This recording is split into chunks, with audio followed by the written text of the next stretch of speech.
Welcome to another 8th grade math lesson. Today we're going to talk about the vocabulary of exponents. So it's our first lesson on exponents. Let's go over the pieces of vocabulary that we need to know. So for the first part, let's see. So when we have a number raised to a power, we call the number that's actually being raised to that power, we call that a base. So in our example here, 7 is the base. We call 3 the exponent. Sometimes we call it the power, and sometimes we call it the exponent. And oddly enough, sometimes the entire thing is called a power. So if you have 7 to the third, sometimes the entire thing is read as the third power of 7. Okay, this is what people can say. The third power of 7. You can say 7 raised to the third power.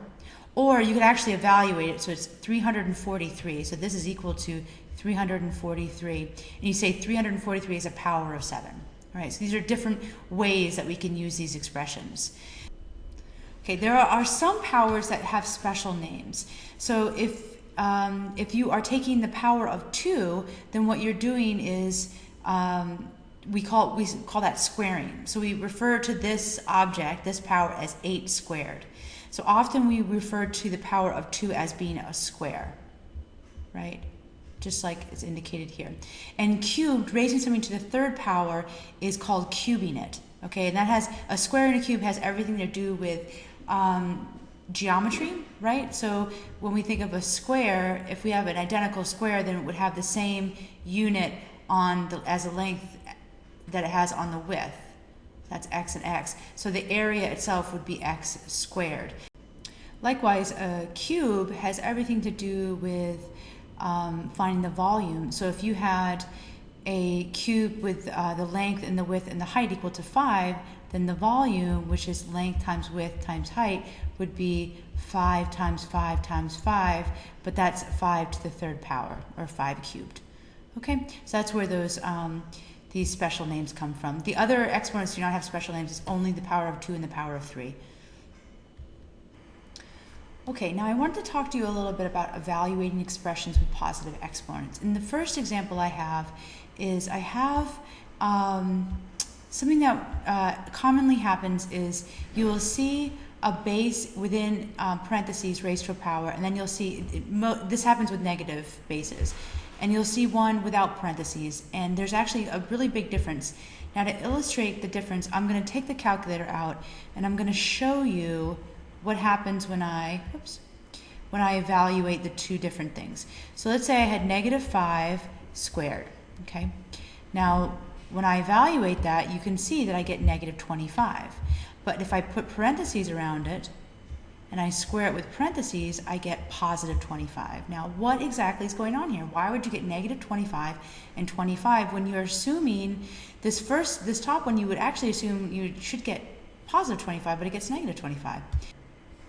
So here, what this is saying when you're squaring this is it's actually squaring negative 5. So it's negative 5 times negative 5, which gets you positive 25. Here, there's actually this is saying the opposite of 5 squared. Okay, here it's saying the quantity of negative 5 all squared. This notation is saying the opposite of 5 squared. Well, 5 squared is 25, so the opposite of that would be negative 25.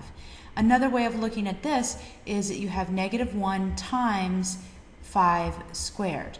Now in this situation, because the opposite can be considered a negative 1 multiplied by that base, or by that power, so in this situation we'd always evaluate the exponent first, so you'd have negative 1 times 25, which gets you negative 25. So be very careful. Both of these are written correctly, it's just our interpretation of them. We want to think of this as the quantity of negative 5 squared, when really in this situation the base is 5, not negative 5. Okay? And likewise, it's very similar to this one. Here the base is 5.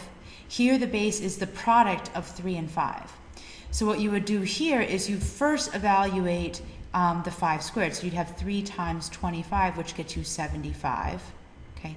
Here, because here the parentheses are evaluated first in PEMDAS, so here you'd have 15 squared, 3 times 5 squared, and this would get you 225. Notice it's all about the parentheses, okay? Same goes here. This base right here is actually 7. Okay, and 7 to the third we saw before was 343. Whereas here, this is 1 plus 6 squared. This is 1 plus 6 quantity squared, cubed rather. I meant to say cubed over here too. And 7 cubed is 343. So here it's just 1 plus, and then 6, whatever 6 cubed is, okay? I think it's 216, so this is 217, whereas this is 343. All right, so be very careful. It's all about where you put the parentheses. Figuring out what the base was is all about where you put parentheses. So, for instance, here our base was -5. Here, this is within the parentheses, so this indicates that we want everything within the parentheses squared, everything within the parentheses cubed here, okay? So that's how you can evaluate.